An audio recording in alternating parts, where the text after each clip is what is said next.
Yeah, I used to be a big fan of, well, I kind of still am, of Eiffel 65's, Blue.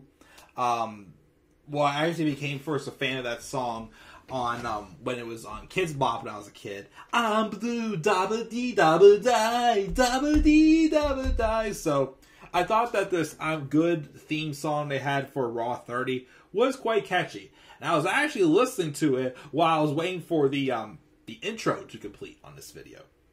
But guys, what is going on? I should have changed the logo down there for this stream, but didn't think of it till now, but it's okay. But what is going on, guys? This is the Club of the Man 1993, and we are here, not live, but we are here to talk about Raw is 30. The 30th anniversary of Monday Night Raw. Raw is just about as old as me.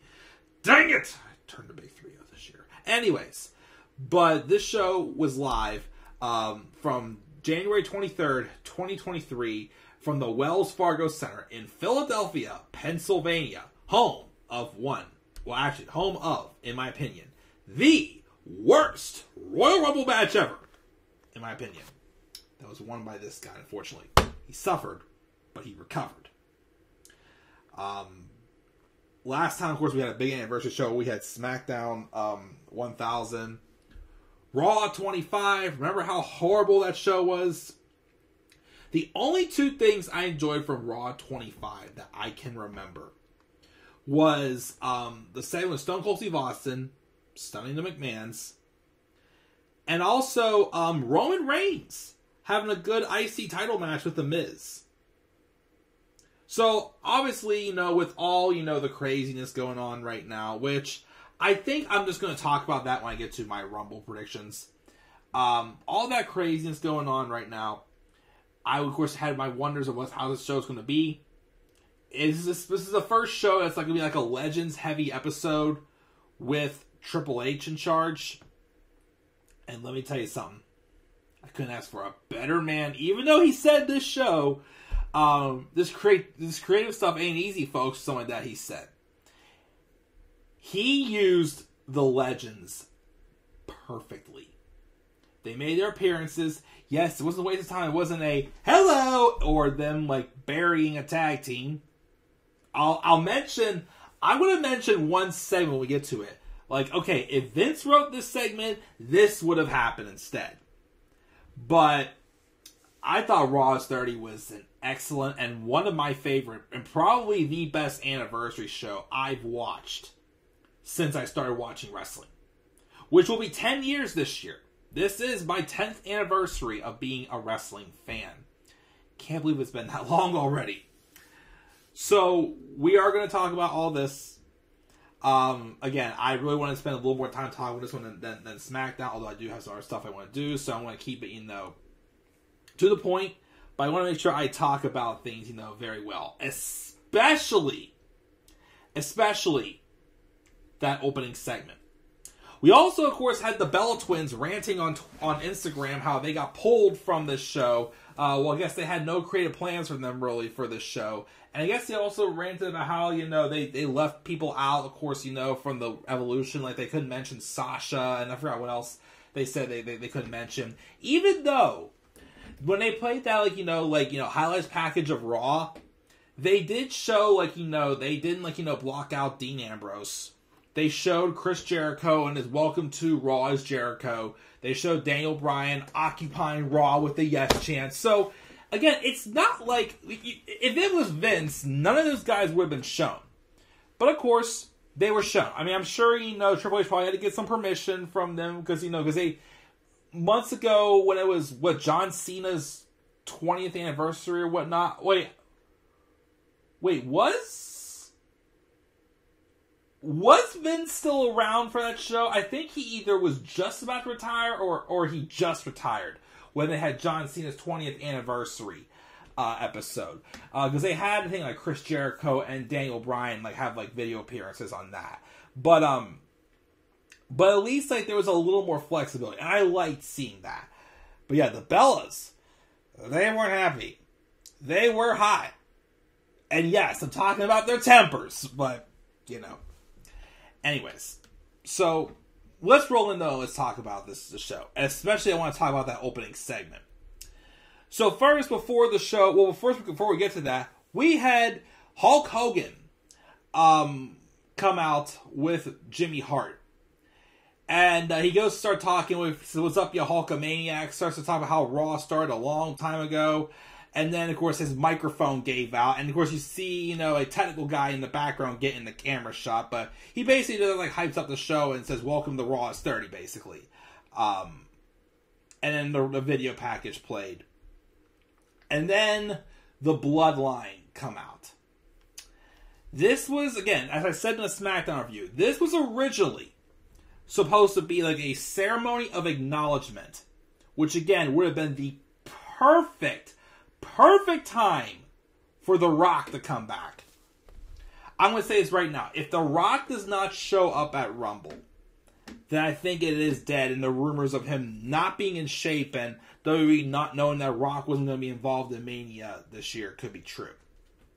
But again, we'll see what happens at Rumble. I have my predictions, but again, I will keep them for Rumble. But instead, of course, of that, because of what... Now, here's the only thing, though. They didn't acknowledge what happened on Friday, but because of what happened on Friday, this turned into a, tribal jury, and Sami Zayn basically was in hot water. Again, Sami Zayn, of course, was upset last Friday about, the whole communication stuff. And then, of course, he was given a job to do, but then he was too late whenever Kevin Owens just wreaked havoc with the Bloodline. So anyways, Roman asks Philly to acknowledge him, and he wants to get right down to business. And he passed the mic to Wise Man, Paul Heyman, for the trial of Sami Zayn. And of course, since Philadelphia was the home of ECW, there was a big heavy ECW chants. And Heyman tells us that ECW is dead and he wishes the same for Sami Zayn. He accuses Sami of being in league with Kevin Owens since day one. And of leading them on and making them feel like fans of a local sports team getting conquered by their rivals. Basically firing shots at the Philadelphia Eagles. He then winds up his evidence for showing 4 pieces of footage that's showing that Sami Zayn is guilty, showing him hesitating and failing to help the Bloodline. And he asks to find this rat bastard guilty as charged. Again, the only problem I had with that, though, again, was they did not at all mention what happened on Friday. Because all the footage they showed, again, appreciate long-term storytelling, going back to, just even last summer, last fall. But again, they didn't mention what happened this past week. So that was the only nitpick I have. But take that, but not going to impact my thoughts in this segment. So anyways, Sami offers a passionate defense of his own, and to be made to defend himself on trial hurts. And in his defense is that he has no defense. He has nothing to come back from. And then Roman just flips out and he's like, you got a lot of ego and you won't even explain yourself? He just flies off the handle and he basically just calls for Solo to... It was basically Roman saying, Solo, punish him or whatnot. So Solo makes his way over to Sami Zayn. Grabs him by the shoulder. It's like that moment in a movie where it's they're getting ready to execute someone. And, the victim is sitting there just I'm doomed, there's no hope. And then the one who's about to perform, the duty, basically want to call it, which is Solo Sikoa, is getting prepared. He grabs Sami by the shoulder, and he goes to hit Sami with the Samoan spike until, no, don't do this! Well, it wasn't that, but, that's that moment in the film. But somebody grabs Solo's hand. And of all people, it was Jey Uso. Jey Uso, main event Jey Uso, the same guy who hated Sami Zayn for months, took him until War Games this past year to finally accept him in the Bloodline. He grabs Solo's hand and stops him. And he's like, with all due respect, I got some footage of my own. And he rolls a tape in Sami's defense, and he highlighted the times that Sami Zayn has been there, and how many bullets that he took for the Bloodline, which there was more clips than there was for times he was hesitant. And he says he took so many bullets to the Bloodline, he might as well be bulletproof. He didn't trust Sami at first, but Sami saw the good in him and never gave up. And that is what family does. So then he asks everyone who wants Sami to stay in the Bloodline, throw their ones up. And everyone does, and then the Sami Uso chant started rising. Roman, obviously, of course, who probably first wanted to destroy Jay, rises up and says, as the tribal chief and the head of the table, he finds Sami not guilty. For now, he should appreciate that Jay gave him a chance, because he's got tonight to make the Bloodline proud.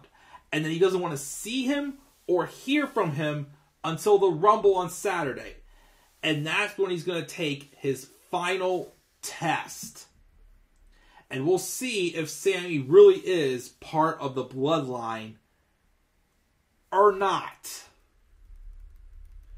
So before I recap that and give my thoughts on why I enjoyed that segment so much, we gotta then talk about the match next that tied into this. So the Bloodline, the Usos, defended their Raw tag titles against Damian Priest and Dominic Mysterio of the Judgment Day.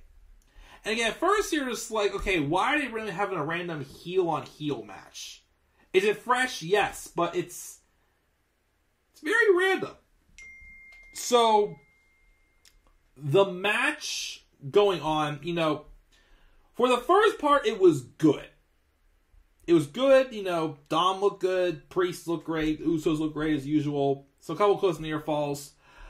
But then there was a spot in the match where Jimmy dives on Damian, but on the dive, he hurt his knee. And then the referee threw up the X. And again, usually when they throw up the X, that means he is legitimately hurt. So we didn't know at first if Jimmy was legitimately hurt or not. But then, of course, Sami walks around the court. I'm like, oh boy, this really got your attention. Because there's this moment here where it's like, Sami's got to, is the honorary Us. He's like the honorary member of the Bloodline. Like, he wants to prove his loyalty to the Bloodline. And this just even more made Sami into a babyface.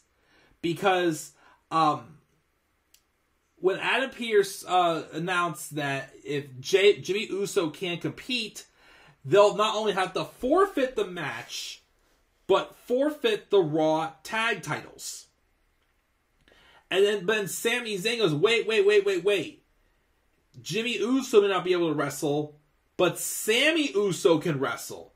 So he wants to substitute in for Jimmy Uso for the rest of the match. And everybody's, going nuts. Like, the crowd's going nuts and everything. And then Adam Pearce says, you know what? I did it for the Judgment Day last week. I'll do it for the Bloodline.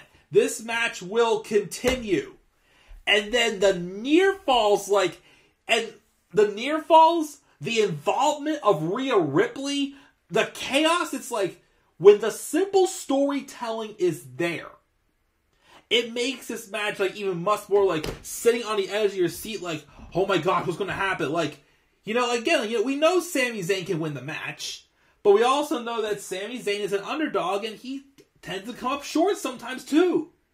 Again, the storytelling from this whole thing, from the segment before with, the things coming all full circle, again, just that simple motion of Jey Uso stopping Solo Sikoa from basically taking out Sammy with the Samoan spike is coming full circle, because again, he was the last person to finally accept Sami Zayn.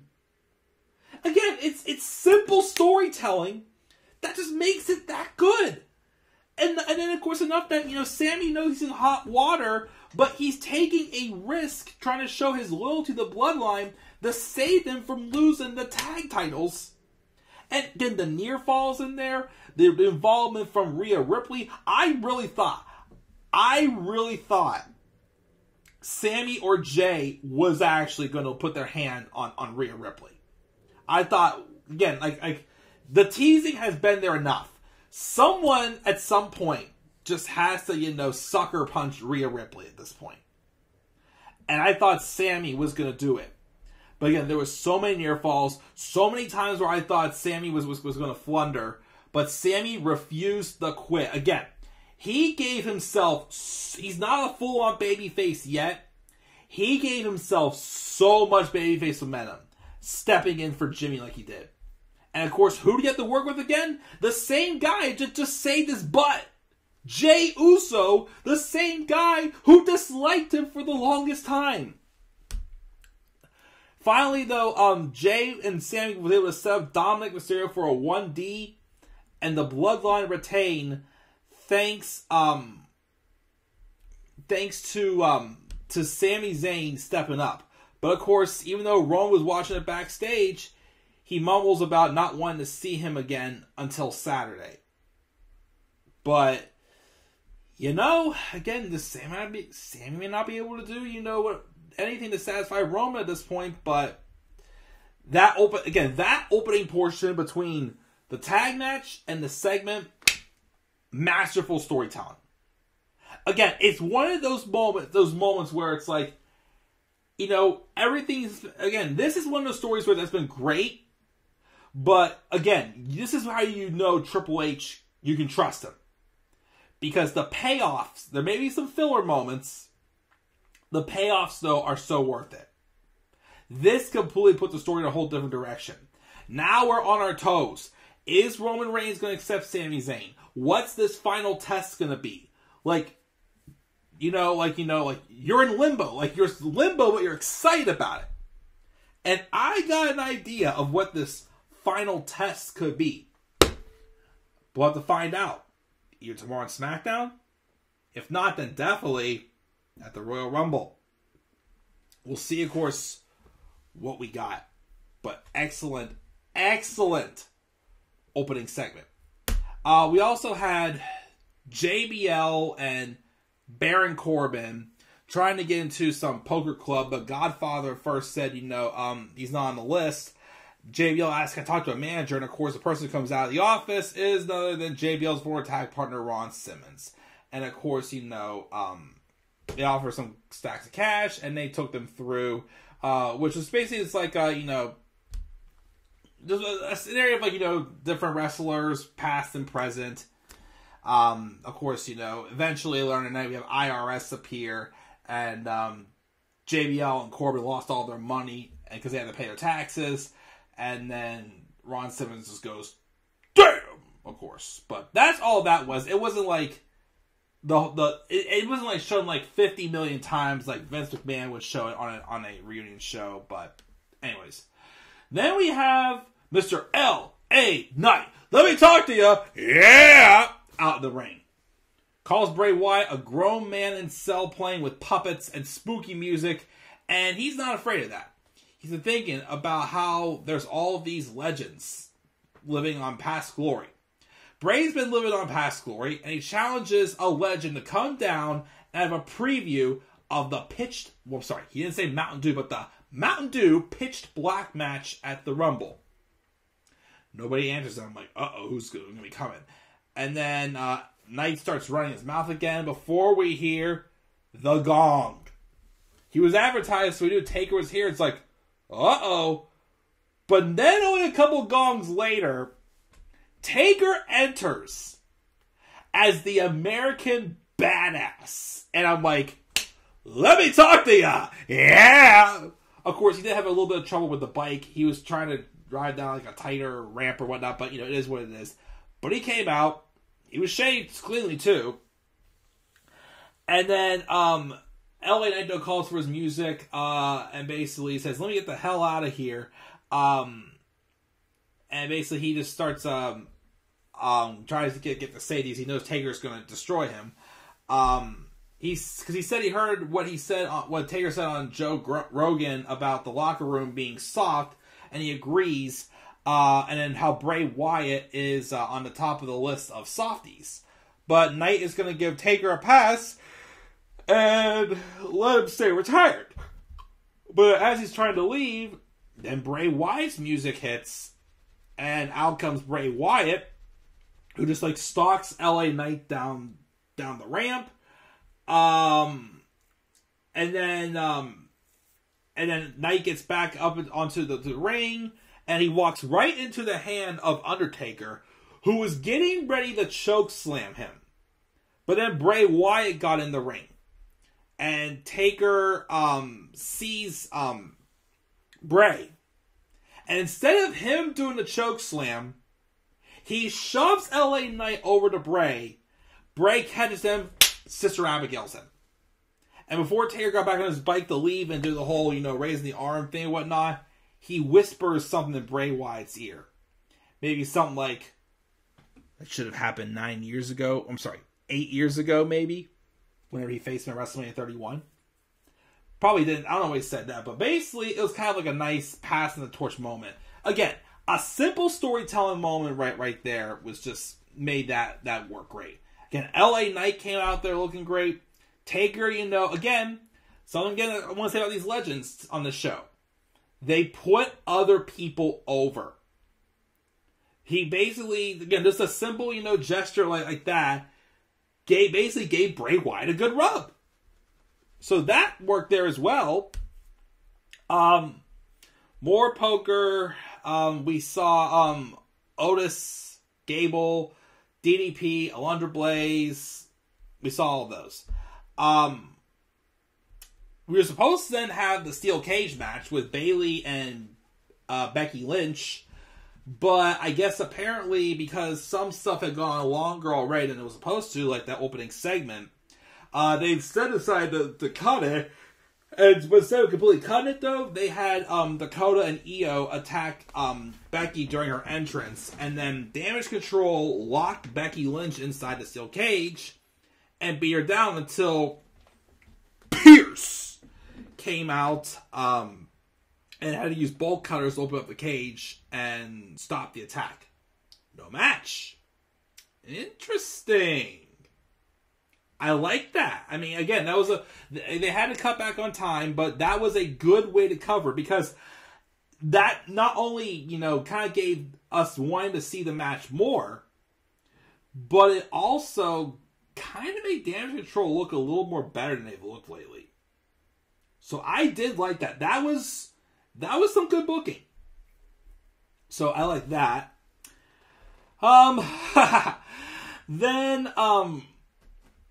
Then we had DX come out. And as they're coming out, you notice that Kurt Angle was with them. So, of course, they came out, and nobody said anything to Kurt. Until Road Dogg, oh, you didn't know? Bret Hart's a good wrestler, by the way, Road Dogg, because he runs a stupid mouth. Thank goodness he didn't sing D-Generation X like they did in that DX 25th anniversary segment. He comes out and he randomly sings D-Generation X. It was so cringe. But anyways, he starts doing his intro for the New Age Outlaws. But of course, when he goes to say the badass Billy Gunn, because Billy Gunn's not here, because he's being scissor me daddy ass with the Acclaimed. And of course, at the 25th anniversary, he's basically let the crowd acknowledge it. But he starts saying the badass, and then goes to say Billy Gunn. Then they finally realize that Kurt Angle was here. He's like, Kurt? And Kurt was like, I always wanted to be in DX. He rips off his shirt and reveals a DX shirt. HBK says, if you're going to be in DX, you got to pass a test. And Triple H goes up and says, "Are you ready?" And he's like, and Kurt Angle's just like, yes. Basically, he's like, okay, yeah, cool. And then they do the usual intro, and they're about to do the let's get ready to suck it bit, until Imperium shows up. Now, let me say this first. If Vince McMahon wrote this show, when I saw Imperium come out, I'm thinking, yeah, if Vince was here, this would be the moment where Vince would have buried Imperium. Because that would have been what happened with, whenever the Revival came out and basically got buried to DX back at Raw 25. This is what happened whenever it was that old school Raw, wherever the Ascension got buried to the APA and the New Age Outlaws, the Thoroughbreds, the Racehorses, and by the way, who invited the Jackasses? Anyways, but I got those vibes. I'm like, yes, if Vince in charge, this is where Imperium dies. Of course, Imperium basically challenged them to a fight because they basically say how DX, is disrespecting this sacred sport, this great sport, and how they're out there being, basically saying, being wrestlers and sports entertainers. Another version basically of JAS and Blackpool Combat Club. So basically, they basically challenge them to a fight. Triple H steps up and goes toe-to-toe with Gunther, and I'm thinking, oh, that'd be a good match. But Triple H goes, can't, I'm retired. HBK steps up, and he says, nah, I'm too old. And then Sean Waltman, X-Pac, says, I step up, I got bad shin splints. And Road Dogg's like, yeah, I don't even want to try. Because nobody cares about you, Road Dogg. And of course, they have a huddle before they then volunteer Kurt Angle to do it. It's like, I ain't doing it. And then I'm too old as well. And Triple H is like, if only somebody would fight them. Which then brings out Seth Rollins. And they're like, oh, cool, Seth's here. But that's only one guy. Then come the Street Profits. And then, of course, Triple H is like, somebody needs to make it official now, because this booking stuff ain't easy. Which, of course, got a good pop from the crowd. He's like, if only there was someone to make sense of all this. And, of course, I think some people thought at first they were going to be bringing out Vince McMahon, but I knew they were going to bring out him. But, yeah, Teddy Long came out and set up a 6-man tag match, Holla Holla Playa. And then the morning they were like, if only so you referee this. And then Kurt's like, hey. And at first everybody's like, ignoring Kurt. But he's like, finally he gets his attention. He goes, I got an idea. I'll be a special guest referee. So they had a fun 6-man tag match with Seth Rollins and the Street Profits, which again was weird because, again, Seth Rollins was still, I don't get why he's a babyface, teamed up with people who he was just feud with right before he had turned face. But Seth Rollins and the Street Profits beat Imperium. Well, they pinned Giovanni Vinci. But we had some good moments with Seth Rollins and Gunther, which that would be an excellent match someday. But the babyfaces won. We then have a Bobby Lashley interview backstage. He's going to be in the main event match for the U.S. title, and it was a no DQ match. And he says the match became that way because that means no excuses and no way out. MVP again rolls up and it's like, hey, you're going to win your title back, champ. And they'll hit the VIP lounge, make some new friends. But Lash is like, I don't need your help. I'm handling my own business tonight. Okay, then it was kind of like a lower point in the night. Ric Flair came out. Of course, the first time I think he's appeared, I think since he got punted in the skull by Orton during the pandemic era. He basically hyped up Monday Night Raw, and he hyped up his daughter, Charlotte Flair. Charlotte came out. Then, of course, she talks about Raw being the home of the women's revolution, where she evolved from a diva to a 14-time women's champion. Obviously, this was what would piss off the Bellas. But basically, say how Raw is your home. Bianca came out and goes, girl, I go here now, whatnot. Referring back to their old thing. They're being all friendly to each other. Then Sonya Deville comes out and starts whining again for no reason. And then Bianca had a match with Sonya. Bianca, of course, won, and I didn't really care about that. But afterwards, though, Bianca's on the mic, and says she hasn't forgotten though about Alexa Bliss, and she doesn't care about what happens Saturday. She can bring Uncle Howdy, she can bring Bray Wyatt, she can bring the whole Playhouse, but she'll still be champ.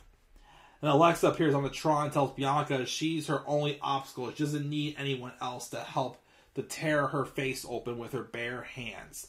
And she'll spare her eyes so she can watch her walk out with the title at Rumble on Saturday.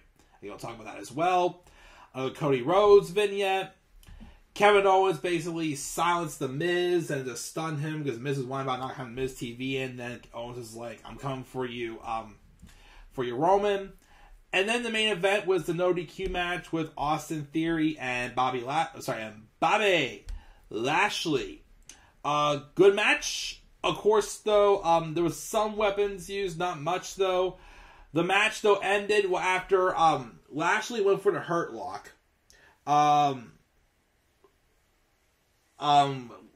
Theory tried to escape out of it, but he was able to counter and slam Theory through a table. And then I called it, but sure enough, because he had mentioned him recently too, Brock Lesnar returned, came out with like a minute left in the show, F5'd Lashley with a feather in his cap, and he picked up Austin Theory, F5'd him so he would land on top of Lashley. And because of that, Austin Theory retained. So, that's one thing that's all we know for sure we're getting at Mania. Brock Lesnar and Bobby Lashley. Give me a stipulation. Give me a stipulation. That match is going to be awesome.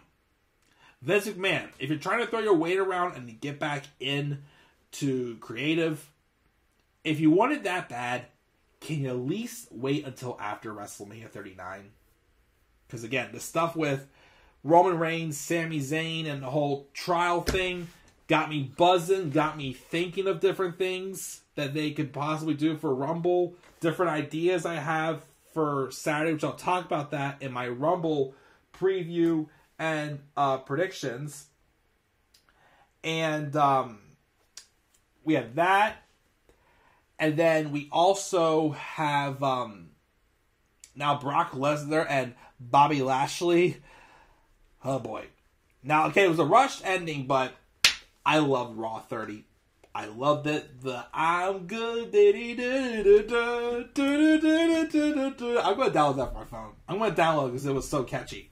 But again, I mean, okay, the lowest point I still think was the stuff with the women, with like Charlotte, Bianca, and Sonya. I didn't really care for that. But other than that, again, they used the legend. They didn't like come out and go like, "Hi, I'm here," or basically use the legends to bury other talent. The legends were there to put over talent. And again, we had some outstanding storytelling moments. Again, from the stuff with, the bloodline. And again, this was the first time, again, because I've been saying for a few weeks now, where the bloodline stuff on Raw has been filler. This was not filler.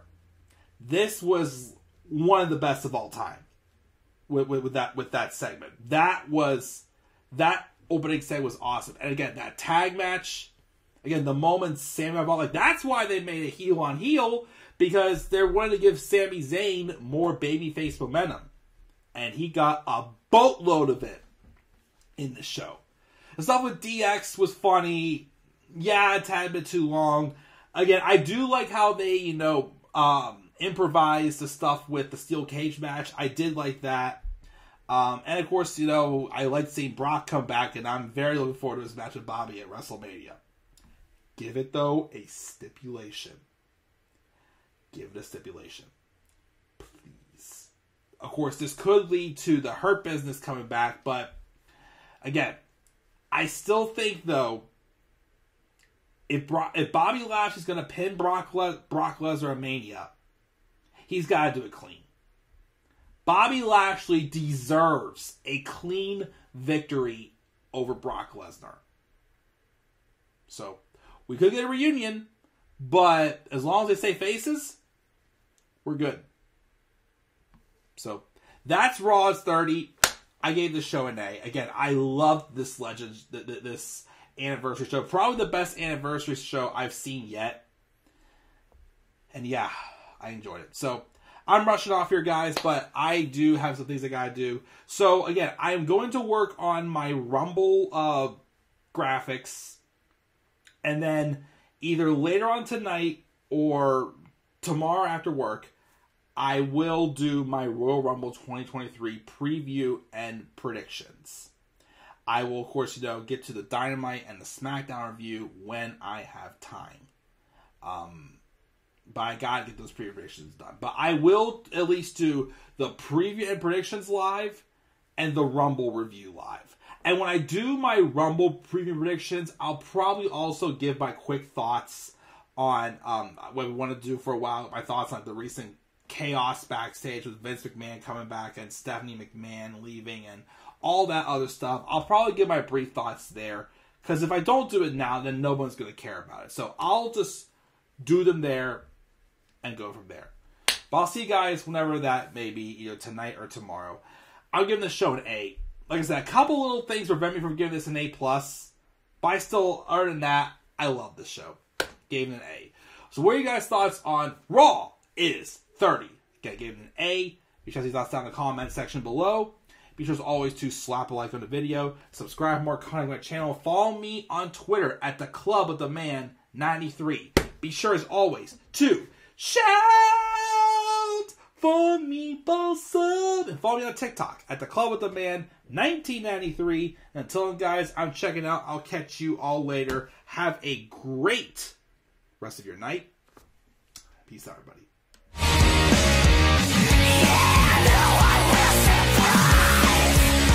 No